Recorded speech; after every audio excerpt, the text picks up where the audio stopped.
Are you tired of feeling run down and exhausted? In our fast-paced world, we're often surrounded by toxins that impact our well-being. I provide holistic solutions designed to detoxify your body and environment. With cutting-edge AO voice scan technology, we identify the root causes of your discomfort or dis-ease, making personalized healing easier than ever. Start your transformative journey towards a healthier, toxin-free life, because at White Sands Self-Care, your well-being is our priority. Do you suffer from anxiety? Ask your doctor about... Actually, don't. Try Vibe instead, the non-drug way to calm your nervous system. No crazy side effects, no floating, no feathers. Just gentle calm, without the side effects, like morphing into a dolphin. Vibe is energy therapy for your body, helping your nervous system reset naturally. Millions of therapy sessions delivered. Vibe. Calm without crazy. Side effects may include deeper sleep, calmer days, and feeling like yourself again.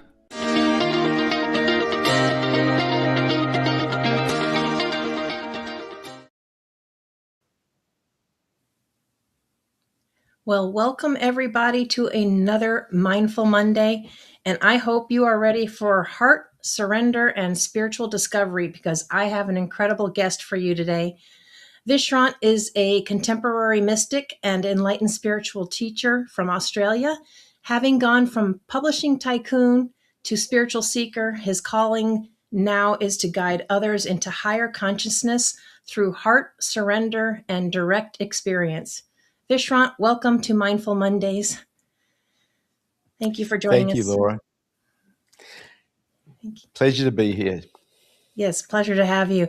So that's quite the journey or the change to go from a publishing tycoon to a mystic and seeker. Can you tell us a little bit about, in your spiritual enlightenment, can you tell us a little bit about that journey and what was a moment that made that shift for you?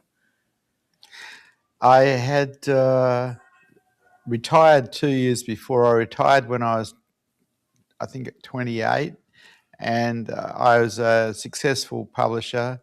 I didn't have to work anymore, and I took an adventure out to sea with my partner to the Abrolhos Islands, which are off Australia. And during that journey, which was in a very small boat, a cyclone came in, and we got lost at sea. And I thought we were going to drown. I thought we weren't going to make it. As a matter of fact, I was positive we were going to die because the weather was just atrocious. We were being hit by huge waves, and we were out there for 18 hours. Wow. And during that period, I looked across the boat in the water, because we were both in the water. The boat had filled out with water, and we were both still inside the boat, but full of water. And I looked across at my partner, and this huge amount of regret started to appear inside of me, because I realized that by taking her out there, I'd cost her her life, because she was going to die. I was going to die too. And I looked at her, and this overwhelming love appeared out of nowhere. And I realized that this was something I hadn't really experienced before. This overwhelming love, this love for no reason, this beautiful, beautiful feeling. And I decided to investigate it after I did get rescued, because I was rescued at 2:00 in the morning by an oil tanker. Wow. They found us. And I decided that it was time to have a closer look at what I was feeling. And so I went on a retreat in Italy with a fellow for 5 months.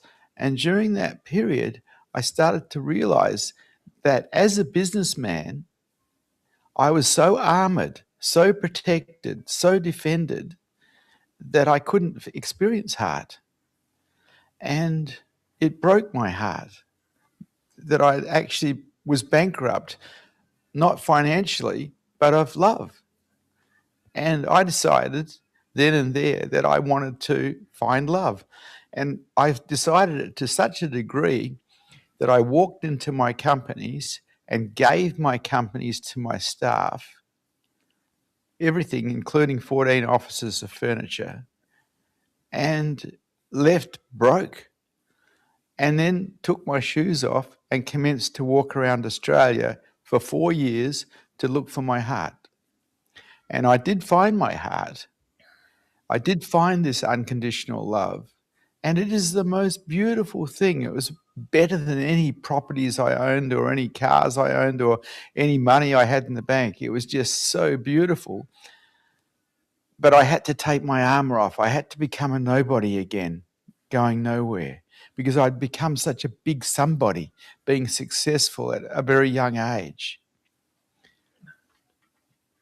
Everyone wanted to be me, but I realized I was broke. So I went on this adventure, walking around Australia barefoot as a bum, basically as a bum, to become a nobody going nowhere. And I did.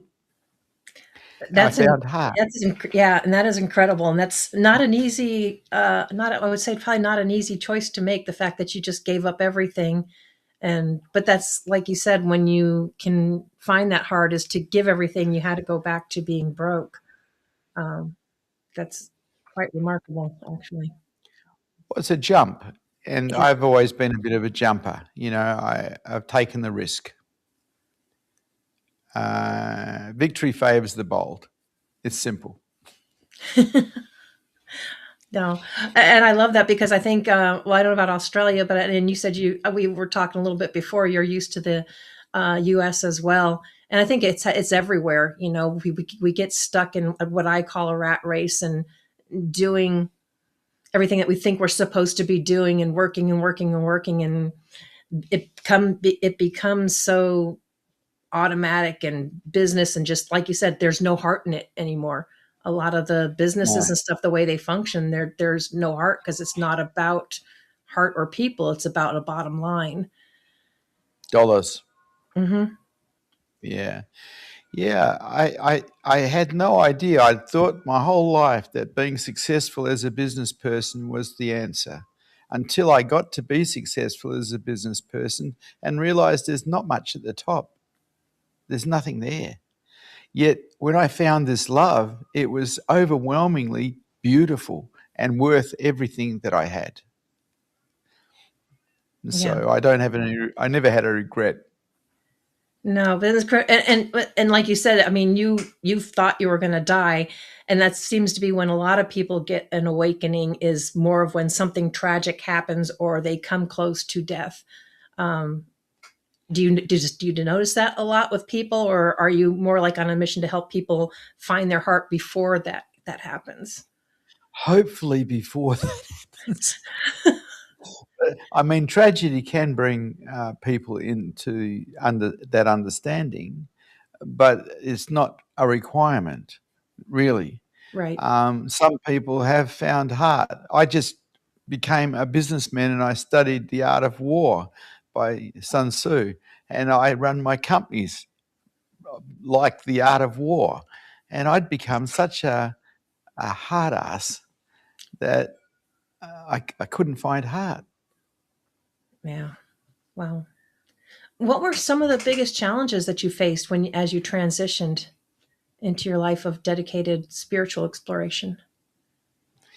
I had to leave all my friends because they wanted to rescue me. I had friends offering me hundreds of thousands of dollars to go back into business because they thought that financially gone, I'd lost my money financially somehow. And that hadn't happened. I actually gave it up. I gave it all up because I wanted to adventure towards heart.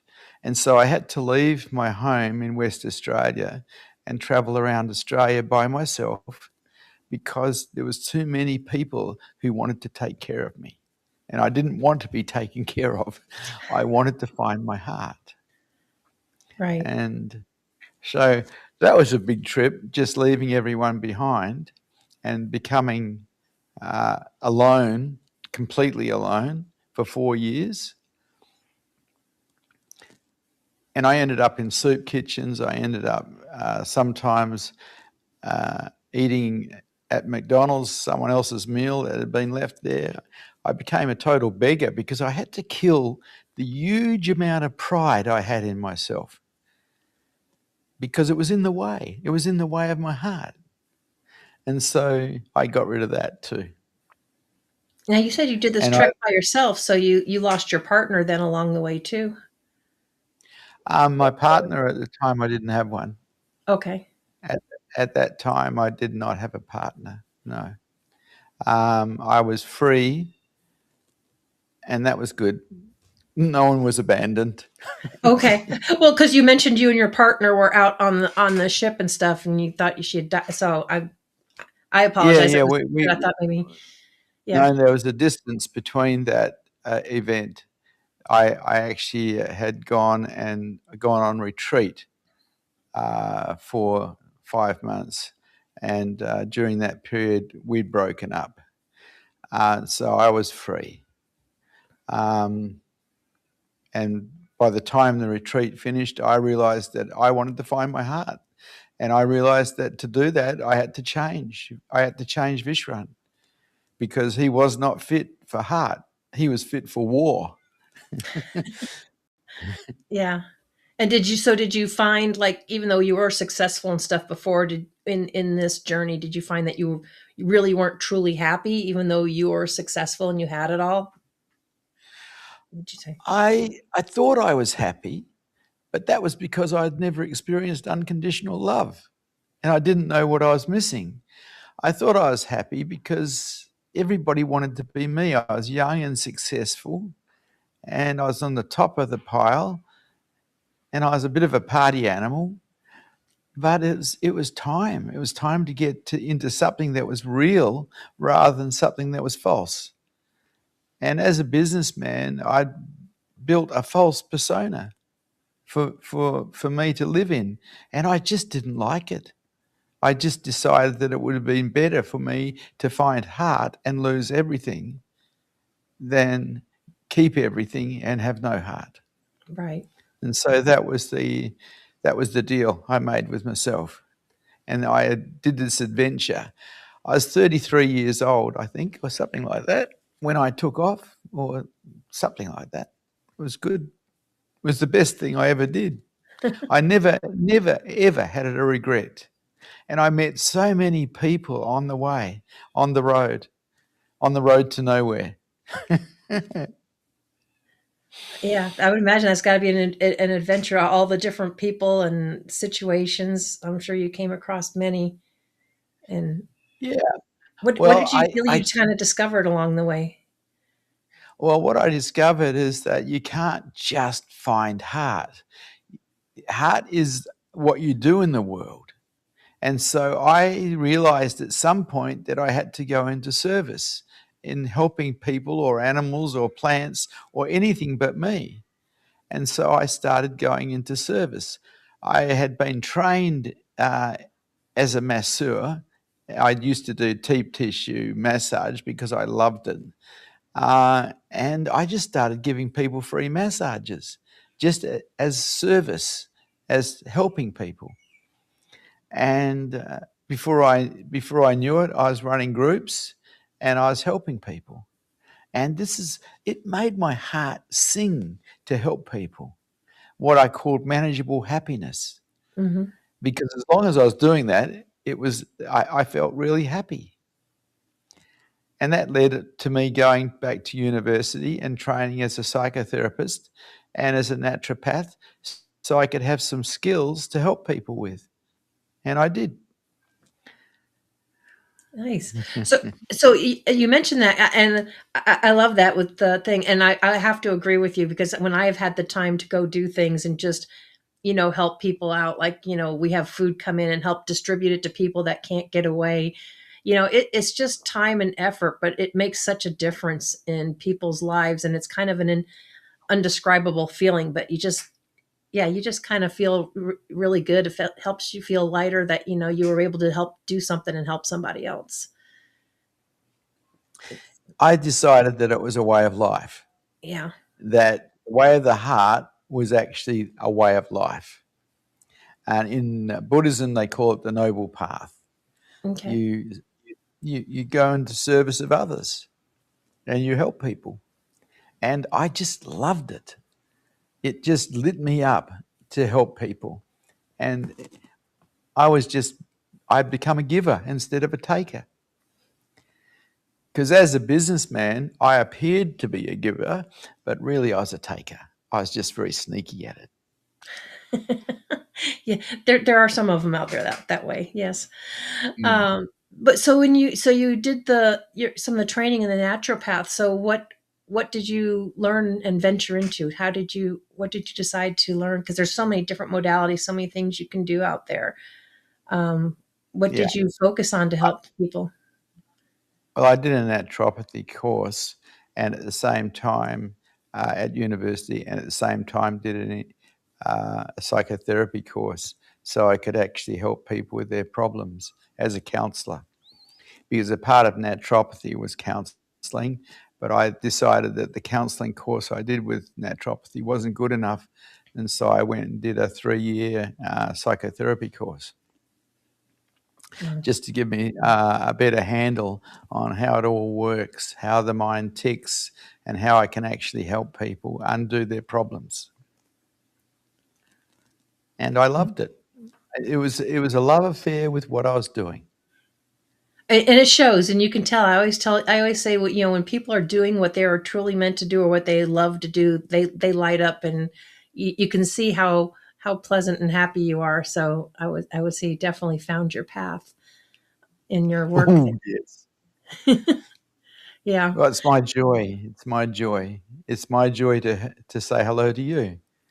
You see, Yes. we don't know each other, but I can't help it. I already love you. Oh, so, yeah, I know. Same here. As and we call it energy, vibration, frequency, but there's just certain people that it's just, yeah. I love that. Mm. But see, you talk about I know higher consciousness too. How would you define higher consciousness? Okay, so what I started to do when I was 14 was watch my mind. And yeah, I watched it from a silent place inside myself that didn't have judgments in it. And I just started witnessing it. And what that effectively did, it had allowed me to see how I was operating, the good, the bad, and the ugly of it. And it allowed me to remove the bad, because if you can see what the problems are, you can remove them. And in witnessing the mind, I developed a program of removing everything that was not working properly. And so my consciousness levels started going up. And as my consciousness levels started going up, as I was seeing more and more and more about myself and removing more and more and more in myself, I could see that everybody else was the same. Everybody's running the same deal. And this is consciousness risen, sees the consequences of everything that is said, everything that is done. First of all, in yourself, and then in everybody else around you. And I believe this is what allowed me to be successful in business, because I could see everything. I was switched on. I think this is higher consciousness. Now, that's not the highest of higher consciousness, but it's pretty good. Right. Well, yeah. How would you recommend that individuals begin to access it in their daily lives? Because not many people. The fact that you even knew that to tap into that when you're 14, it just amazes me, because that's not things that I even started to hear or learn about until much later in life. But The story on how I learned about that was interesting. I was in a Roman Catholic boarding school, and I was causing trouble at night because there was a whole pile of bullies in the school. And I wasn't a big guy, I was a little guy, but I used to be able to sort them out at night time when they're asleep. Anyway, I never got caught doing that, but they suspected I did it. mhm. So they put me in this tower at Aquinas College, my boarding school, for 2 years. And I lived in the tower by myself. And the tower was this huge open space with a huge high roof, and it was totally dark. And as a boy, a 14-year-old, I was terrified. I used to put my hands on my heart, and I used to hold my heart at night time so I could go to sleep. And while I was doing that one night, I just started watching my mind. I just started witnessing it. And I didn't know what I was doing. I didn't know I was doing a spiritual practice to raise my consciousness levels. But that's what I started to do. And I was just fascinated by what I saw. I was fascinated by what a liar I was.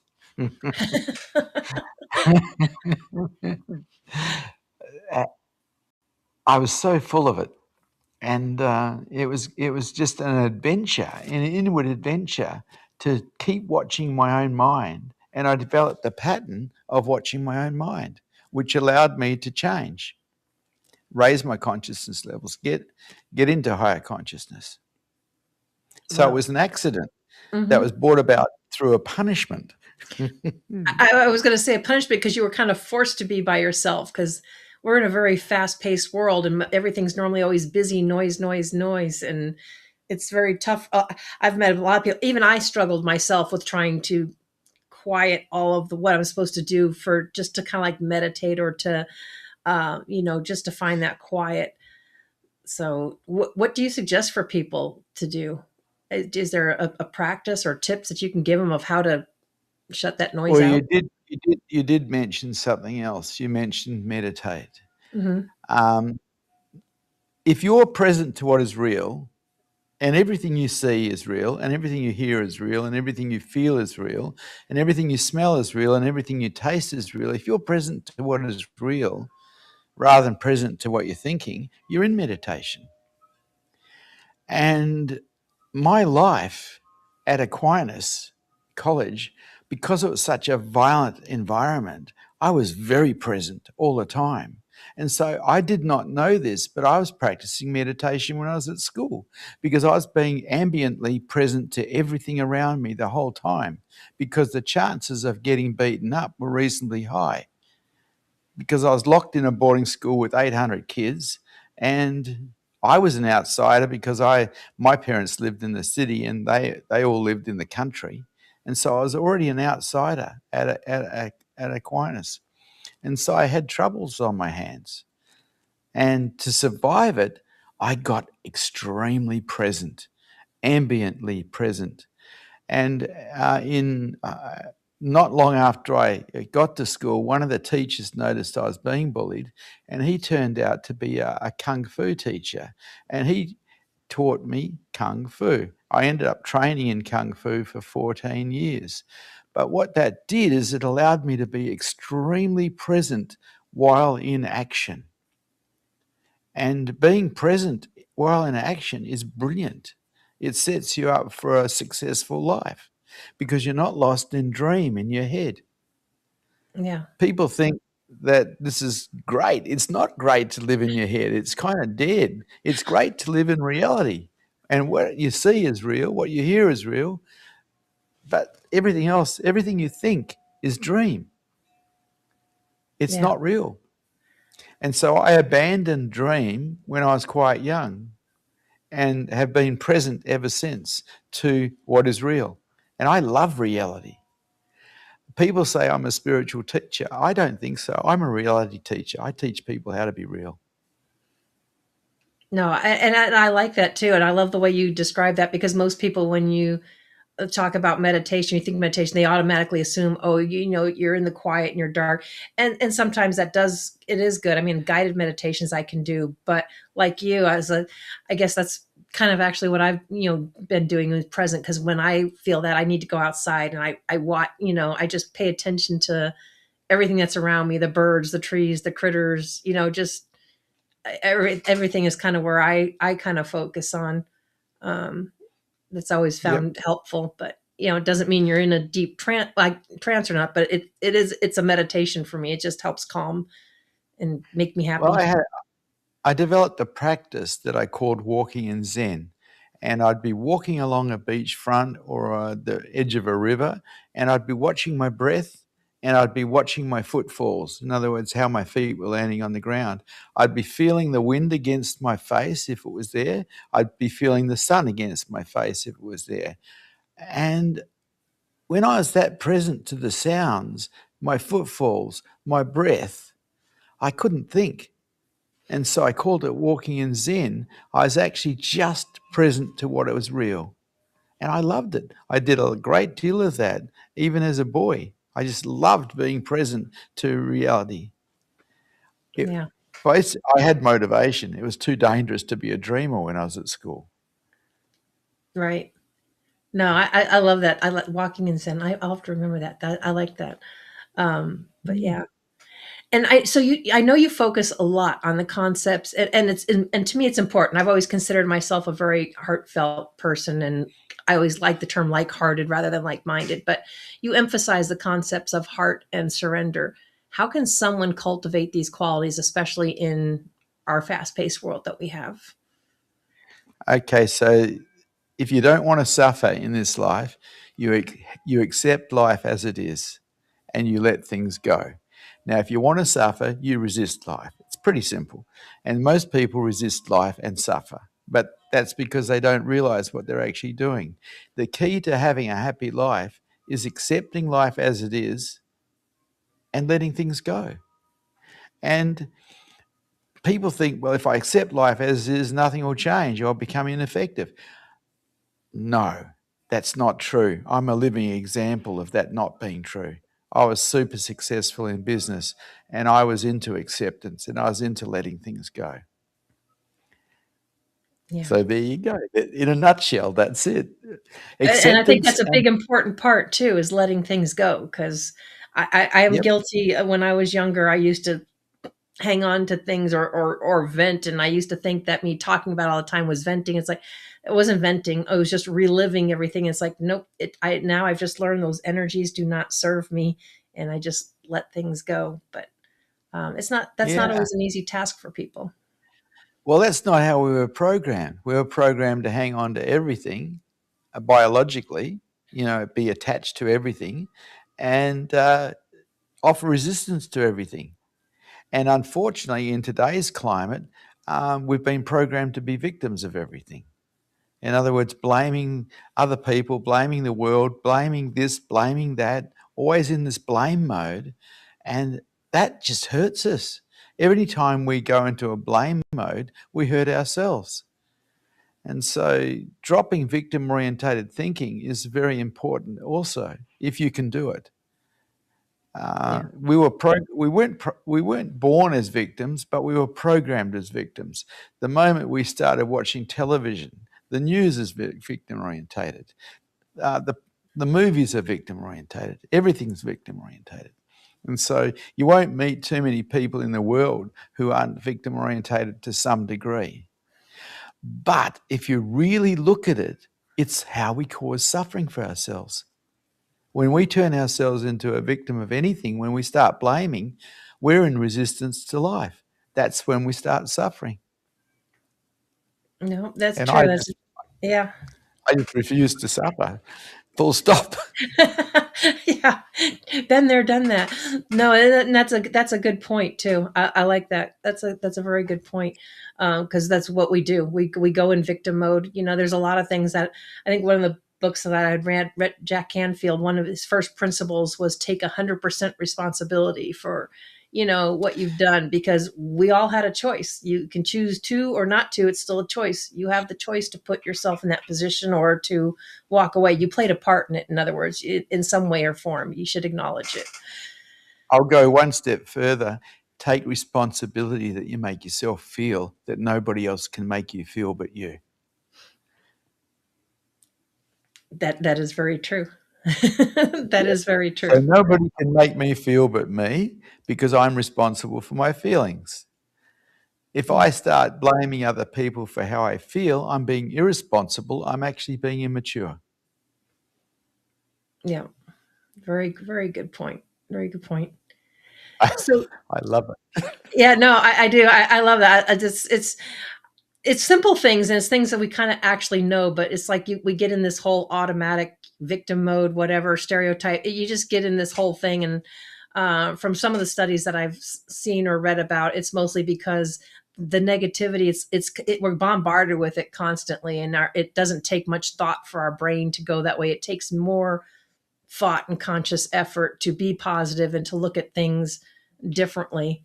And I guess since you can say a lot of us are inherently lazy, we don't put in that effort to be, on the positive side. I think people are naturally buoyant, but the negativity sinks them. I think human beings are naturally buoyant, but negative thinking sinks them. Yeah, that is a good. Yep, I like that. I like that explanation too. That's good. So you talk about a direct experience. Can you elaborate on what direct experience means in the context of spiritual awakening, and how does Okay, one achieve so it? this is a completely different subject because it's gone. We're talking beyond the mind now.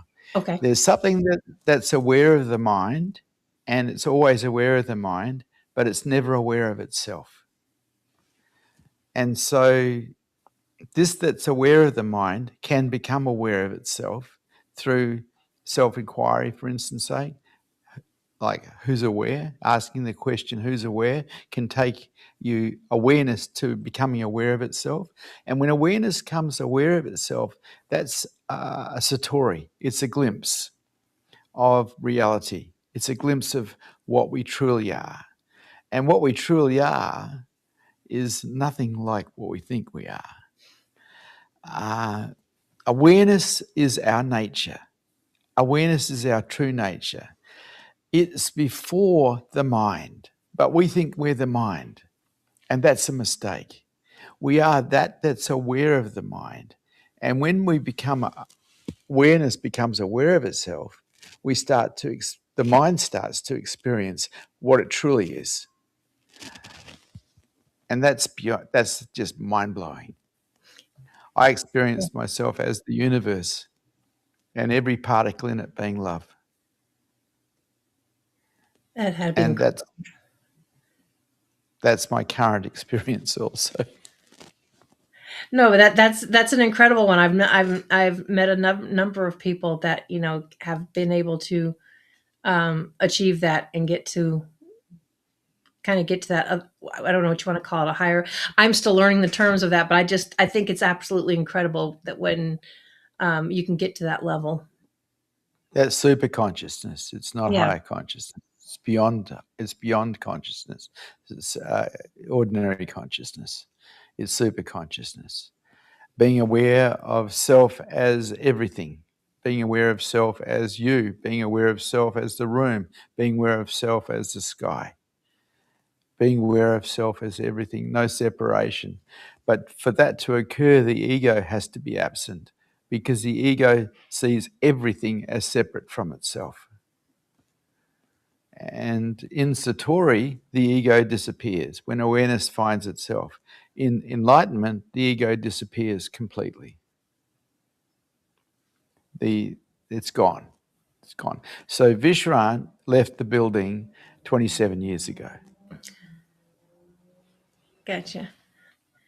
Yeah. So for people that like are having trouble separating that, is there steps that they can do to separate the ego and to kind of get rid Yeah. of? Yeah. Find a teacher who's claiming to be awake. Make sure they are awake by actually checking them out thoroughly and then Hmm. hanging out with them, which is what I did. I was a businessman who used to hang out with awake dudes, and I loved it because these guys had an energy field that allowed me to just dissolve in. Wow. And I I had the money to travel the world, so I just went and hung out with the awake ones. Is But there there's an plenty of awake ones in America. Yeah. Is there an experience during that time that stands out to you that you'd want to share? One in particular? I interviewed Bhagwan Sri Rajneesh for 41 minutes and back in 1985. And in 1987, a year and a half later, I started finding myself as the universe. I put it down to interviewing him for 41 minutes. He got me somehow. Wow.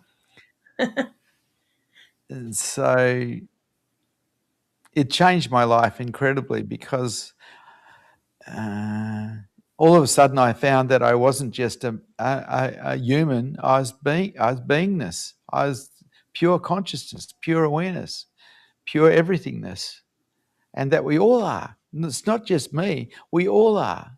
But we have these avatars that we think we are. The avatar is the body. We think we're the body. We think we're the mind. But it's a thought, not a reality. We're everything. And everybody is already at their final destination. They just don't know it. So do you still hold retreats then, and to guide and to help teach people, or? I do indeed. I hold about 5 retreats a year, uh, 3 3-day ones and 2 4-day ones. Yeah. But I also I run meetings every day. I except Mondays. I have Mondays off. Well, it's good you take time off when needed, but that's wonderful.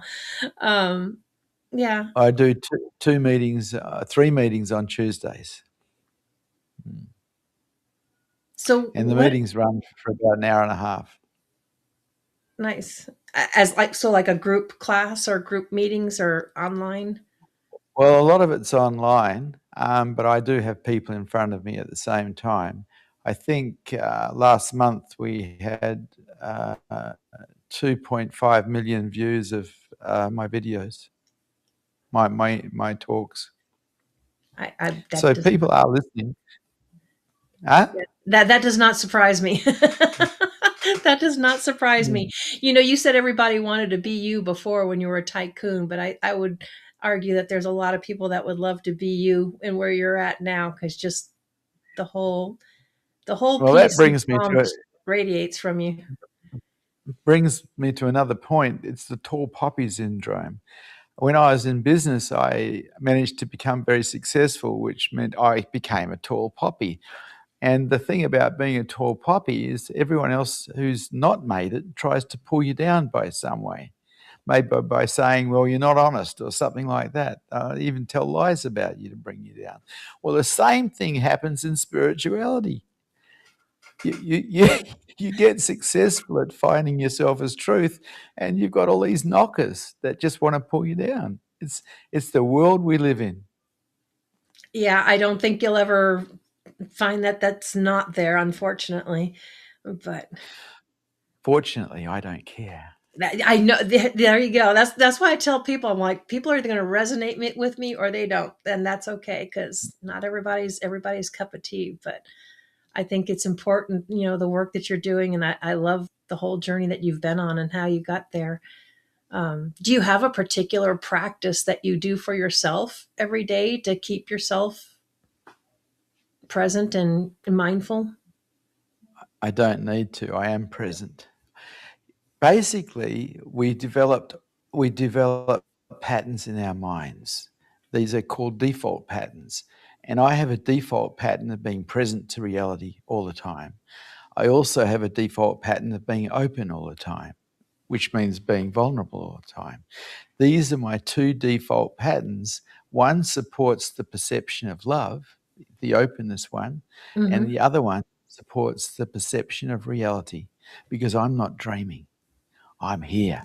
I'm with you 100%. No, well, and it shows too, and that's absolutely incredible. I love that, because I mean, we all have things we hit, and sometimes it can take us off track. But to have that program and the fact that you've gotten to that point where it's just that's an incredible state to be in, I think. But It's very beautiful to be present. It's just that we went to school and we did 12 years or more learning to live in our heads solving problems. So most human adults around the world live in their heads solving problems, which I see as a form of suffering. mhm, yeah, And so we were definitely. programmed to suffer at school. We weren't programmed for love. We weren't programmed for happiness. We were programmed to suffer, to be efficient little machines so we could fit into the workforce. And I was one of those, but fortunately, I got free. Yeah. Yeah, that's why I always tell people I was always, you know, trying to do what I thought I was supposed to do, and you know, but I'm I'm happy here connecting with people like you, and you know, connecting with others, because I think we can do more together. So that's kind of my happy place, being able to do Yeah, that. Yeah, you're bringing, you're out there spreading the word, Laura. Yeah. This is the Yeah. way. That's what I do. I'm out spreading the word, what we call in Buddhism the Dharma. I'm teaching people how to be real, how to be happy, how to find love, how to get free. The very things we didn't learn at school. And the very things we need in this world. I Definitely think need. so. Yeah, I think absolutely. so. What advice would you give to someone who's feeling lost on their spiritual journey or they're unsure of their next steps? Yeah, you find someone who's not lost and take advice from them. I had teachers, even before I went into business, I had teachers all the time teaching me. I had mentors the whole time. And then when I went into spirituality, I found more mentors, people who were further ahead than me that I'd take advice from. To be arrogant and think you know is a real downer. You're better off being a beginner, always asking the questions, always wanting to learn. And if you find a teacher or someone who's further ahead and you're wanting to learn, they'll help you. If you come across as a know it all who already knows everything, they won't help you. Yep. I would assume you're probably still learning yourself, are you not? Because there's a lot I'm out there. I open. know. Oh, I'm yeah. open. I'm open, open, open, open. Yeah. Whatever comes my way, it's okay. I love that. So Life's an adventure to be lived. I'll give definitely. you another one. Mhm. I like to squeeze the juice out of life. There you go. Get every drop of it out because you deserve it. Every drop. Every drop. Every drop. Can you share maybe any transformative experiences that you've witnessed and those that you've guided on their spiritual paths? Oh, there's so many. It would be hard to talk about. People have epiphanies all the time, and something goes, wow, and it's lovely. It's very, very beautiful for me to see people going, wow, because they're stepping out of their rigid ways that they've been in for years and finding something different in their life. And so, from my perspective, I live in a wow wow world where, I like that much better than woo woo. Is a wow wow. Yeah. yeah, wow wow world where people are going, wow. Do you find a lot of it's kind of almost like a light switch or like something just switched or flipped in them? Usually, but it becomes because they've become willing to look. Most people aren't willing to look because they think they already know, and that's dangerous. In Buddhism, they talk about developing the beginner's mind, and a beginner's mind says, "I don't know. Show me." And that's the sort of mind that existence will show. What would you say are the most important steps then? Being open?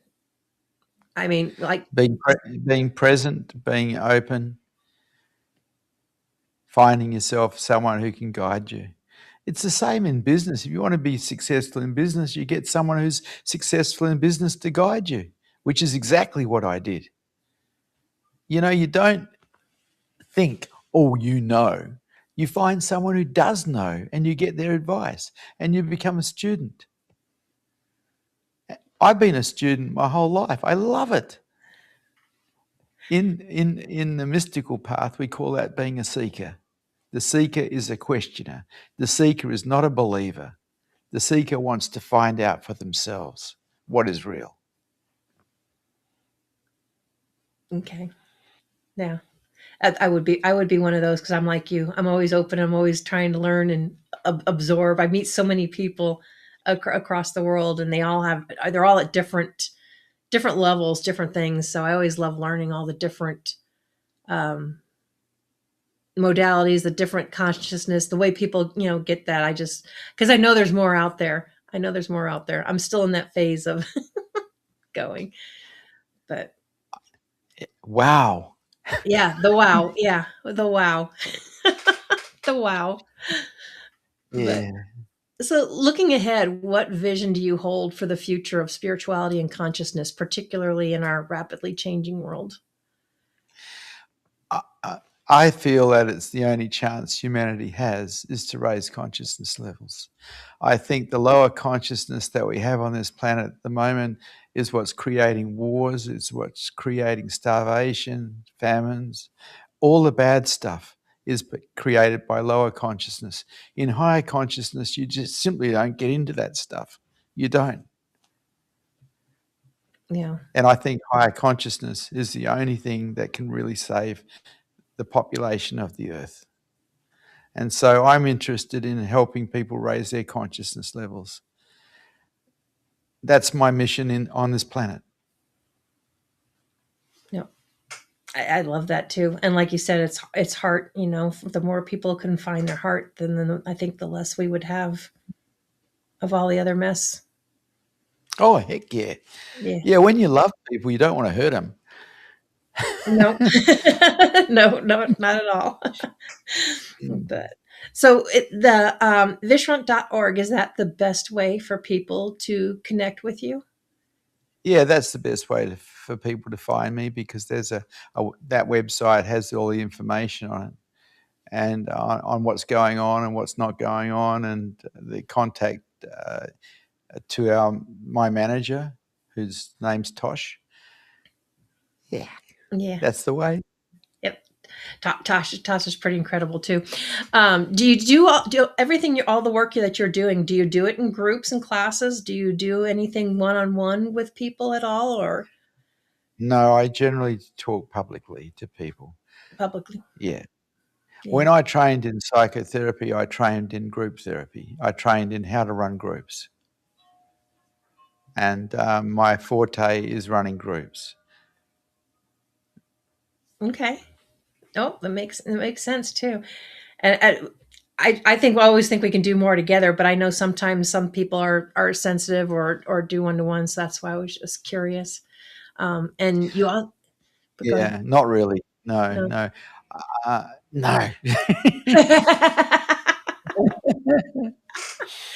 Are they No, fairly that's small? what I Are used they to do. small groups? Or are they fairly large groups? Do you do fairly large groups at the same time? Or are they? There tend to be small groups, up to about 20, 22 people on a, yeah, something like that.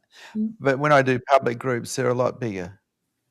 I do 2 public groups a week, on Friday nights our time, and Tuesday mornings our time, and they're a much bigger group because they've got heaps of people from the internet on them.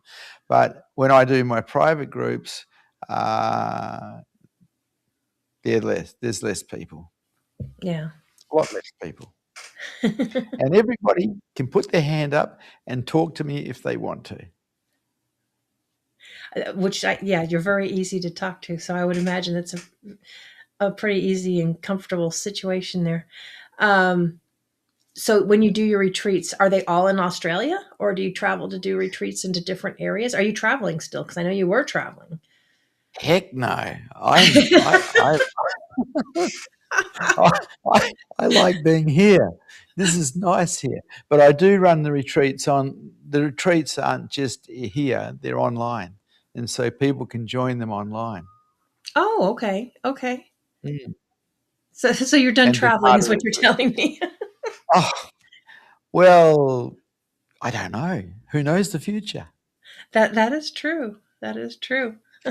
I don't particularly want to do groups anywhere else, but traveling, I wouldn't mind going back to America. We wouldn't mind having you either. I for sure would. I It's an sure. adventure. Yeah. That's okay. If nothing else, I will know to look you up when I go, because I do have planned to go to Australia sometime in time as Oh, you well. come and say hello. I would be You'd be happy to very do that. welcome. Very Yeah. welcome. We have about My five. first, Go ahead. sorry, go. No, Yes. sorry. Go ahead. Go ahead. My first stop in America was actually Hawaii, and I ended up on Maui, and I just loved it there.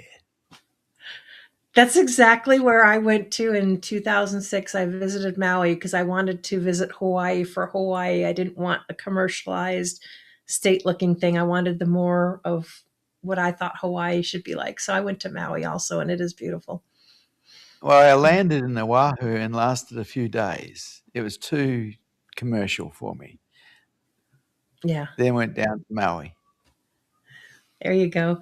We have about 5 minutes left, Vishrant. What do you want to leave everybody with? What do you want them to know? Well, I would really love people to know that the only thing valuable here is love. And when you get that through your mind, that it's the only thing valuable here is love, you might do something about it because nobody can do it for you.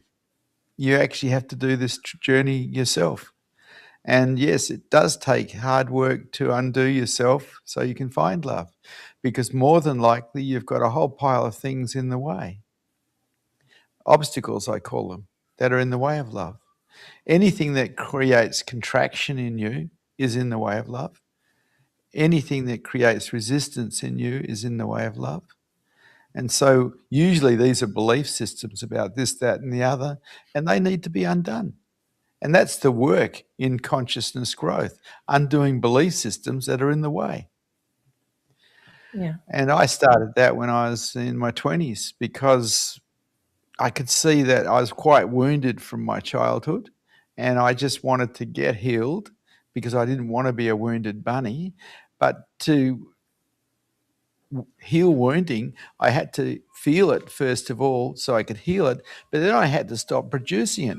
And the only way I could stop producing it was to remove the belief systems that supported it. Give you an example. I was abandoned a lot as a child. And so I had a lot of abandonment wounding. And I had a belief system that I shouldn't have been abandoned. Now, I could heal that wounding by allowing myself to feel it eventually, but so I wouldn't top it up again. I had to remove the belief system that I shouldn't be abandoned and actually make it okay to be abandoned. And so that was a fair bit of work in doing that. Yeah. And that was just one wound, not to mention my rejection wounding and my betrayal wounding and everything else. I think we all have a lot of wounding. We may not necessarily look at it that way. We just look at it as life experiences, but it's actually kind of wounded us along the way. And like you said, is an important part. Sometimes that includes getting rid of, whether you want to call it the toxic people or the people that are against you in your way. You know, you said you had lost all your friends basically when you went on your journey, but I'm sure you have a whole new world of close people that are close to you now. I have a wonderful spiritual family. Tosh is part of it, Yeah. but we're very close. We're very close. Yeah. Mm. Well, I want to thank you for joining us and sharing your incredible journey with us. And I agree. Well, yeah, I'm. We need more heart in this world and more higher consciousness. I think it is the only way we will change, make changes in this world. So, thank you for sharing that with us. Very welcome, Laura. Very, very welcome. Thank you. So, anyway, as you can see, Vishrant is very easy to talk to, and I really do love your mission. So if you are out there and you are hearing this and you're needing help to find that spiritual awakening, find your higher consciousness, um, you got a good teacher right here. So please connect with him. But I want to thank everybody for joining us on this Mindful Monday. Have a beautiful day, and we will see you next week. Thank you.